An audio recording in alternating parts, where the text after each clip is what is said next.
बंजारन बहू। कमला एक बहुत स्वार्थी महिला है। उसने पैसों के लिए एक ऐसे इंसान से शादी की जो पहले से शादीशुदा और एक बच्चे का पिता भी था। कमला के पति को मरे हुए एक अरसा बीत गया है। अब वो अपने सौतेले बेटे वैभव के साथ रहती है। वैभव के दिल में अपनी माँ को लेकर इतना डर है कि वो अपनी माँ के सामने एक शब्द नहीं बोल पाता। उसकी माँ जो कहती है उसको सर झुकाकर वही मानना पड़ता है। वैभव, तुमने अभी तक घर का काम क्यों नहीं किया? तुमसे कितनी बार कहा है कि सूरज निकलने से पहले तुम घर की साफ सफाई पूरी कर दिया करो।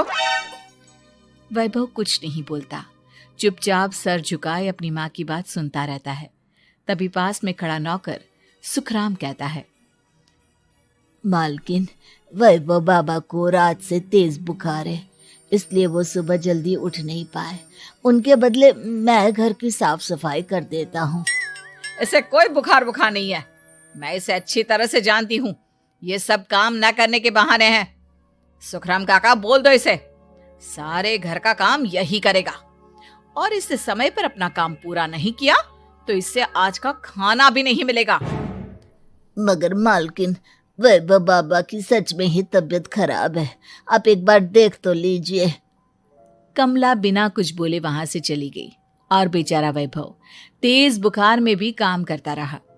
कमला वैभव की शादी एक ऐसी लड़की से कराना चाहती थी जो अनपढ़ हो और कमला से इसी तरह डरे जिस तरह वैभव डरता है, ताकि वैभव की सारी जायदाद और धन दौलत उसकी मुट्ठी में रहे। लेकिन आज के जमाने में ऐसी लड़की मिलना मुश्किल है। कमला कार में यही सब कुछ सोचती जा रही थी कि तभी रास्ते में, अरे ड्राइवर, तुमने कार क्यों रोक दी? और ये इतना शोर कैसा? मैडम, आगे कुछ बंजारों का खेल चल रहा है, इसलिए भीड़ लगी है। मैं अभी भीड़ को साइड में करवाकर कार निकालता हूँ। ड्राइवर भीड़ को साइड करके कार निकालने की कोशिश करने लगा कि तभी कमला की नजर रस्सी पर चल रही एक फुलवा नाम की बंजारन पर पड़ी। क्यों ना मैं इस बंजारन की शादी वैभव से करा दूं? ये तो अनपढ़ लग रही है, मेरे पैरों तले दबकर भी रहेगी। मुझे अभी इसके माँ बाप से बात करनी होगी। ये सोचकर कमला ने उन बंजारों से बात की और उन्हें शाम को अपने घर बुलाया। फुलवा के माता पिता वहां उसे लेकर आ गए। उन्होंने इतना आलीशान घर पहले कभी नहीं देखा था। अच्छा हुआ आप लोग आ गए। देखिए, मुझे घुमा फिरा कर बात करने की आदत नहीं है, इसलिए सीधे सीधे मुद्दे पर आती हूँ। मुझे आपकी बेटी बहुत पसंद है। मैं अपने इकलौते बेटे की शादी आपकी बेटी फुलवा से कराना चाहती हूँ। इसके बदले में आप जो चाहो वो ले सकती हैं। तभी फुलवा की माँ कहती है, ये क्या कह रही है मैम साहब? कहीं आप हमारी गरीबी का मजाक तो नहीं उड़ा रही ना? आप मेरे बेटे से मिल लो। अगर आपको मेरा बेटा पसंद आता है तो मैं कल से ही शादी की तैयारी शुरू कर दूंगी। सुखराम, वैभव को लेकर आओ।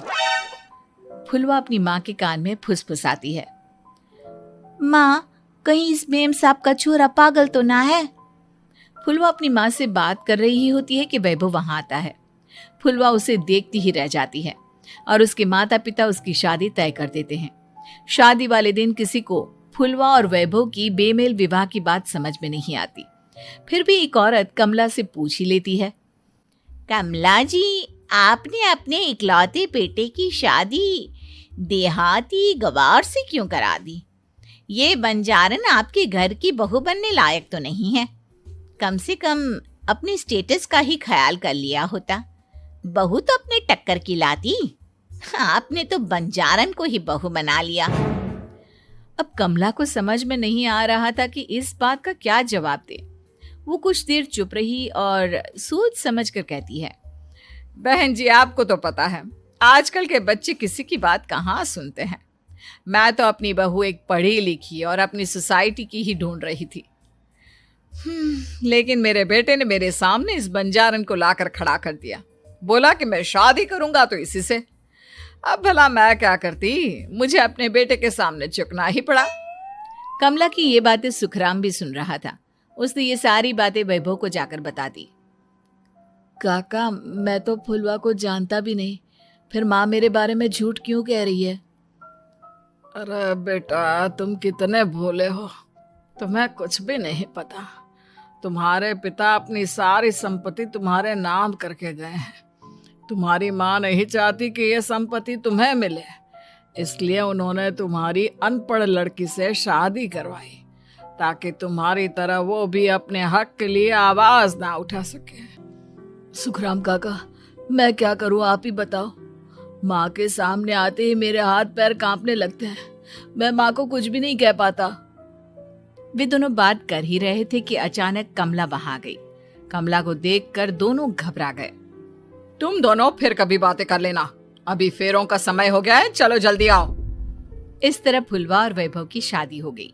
अगले दिन कमला ने फुलवा को बुलाया और उसे नसीहत देने लगी। देख बंजारन, तुझे मैंने अपनी बहू बना तो लिया है, लेकिन तुझे इस घर में आंख कान मुंह बंद करके रहना होगा। घर का काम कर और अपने पति से मतलब रख, समझी? कमला का ऐसा रवैया फुलवा को बिल्कुल समझ में नहीं आया। उसने वैभव से इस बारे में बात की। सुनिए ना, माँ जी ने जिस तरह मुझसे बात की मुझे अच्छा नहीं लगा। शादी से पहले तो वो मुझसे बहुत अच्छे से बात कर रही थी, लेकिन शादी के बाद उन्हें क्या हो गया? तुम ज्यादा मत सोचो, जैसा माँ कहती है वैसा ही करो। ये कहकर वैभव वहां से चला गया।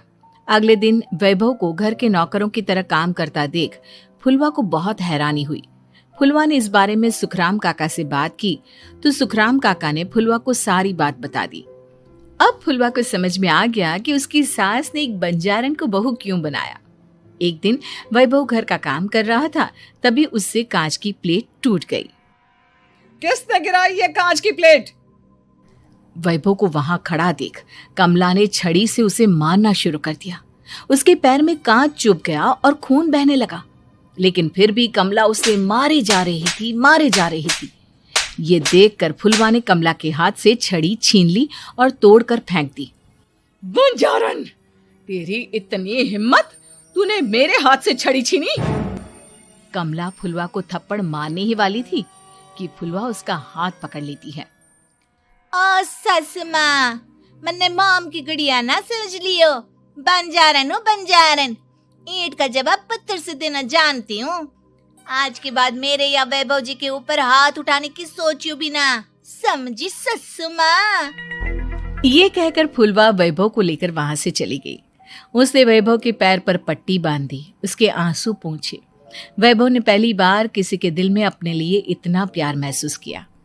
अब फुलवा वैभव का हर काम में हाथ बटाती, उसका बहुत ख्याल रखती। इस तरह दोनों बहुत ज्यादा नजदीक आ गए। वहीं दूसरी ओर कमला सारी जायदाद अपने नाम करने की साजिश करने लगी। और एक दिन, वैभव, जल्दी बाहर आओ।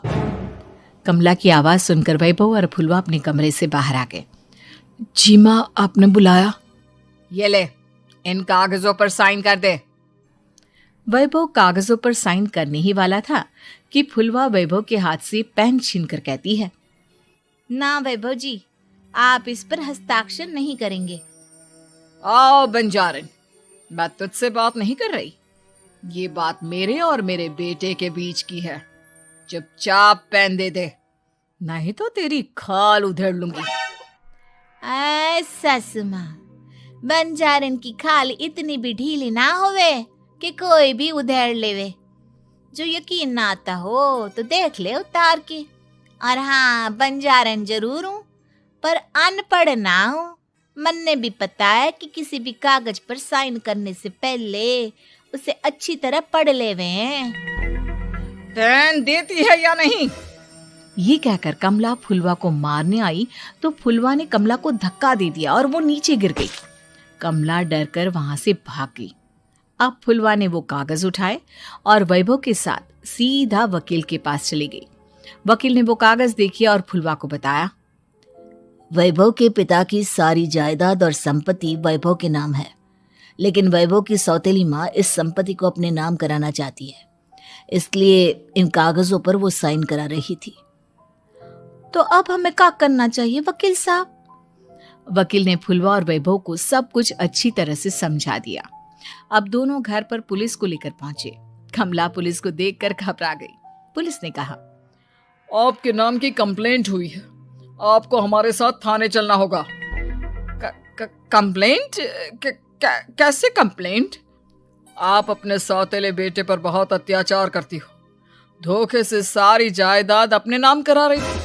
अब नहीं इंस्पेक्टर साहब, जरूर ये मेरी बहू की कोई साजिश है, इसने गलत कंप्लेंट की है। मैडम, शिकायत आपकी बहू ने नहीं बल्कि आपके बेटे वैभव ने की है। कमला वैभव का नाम सुनकर दंग रह गई।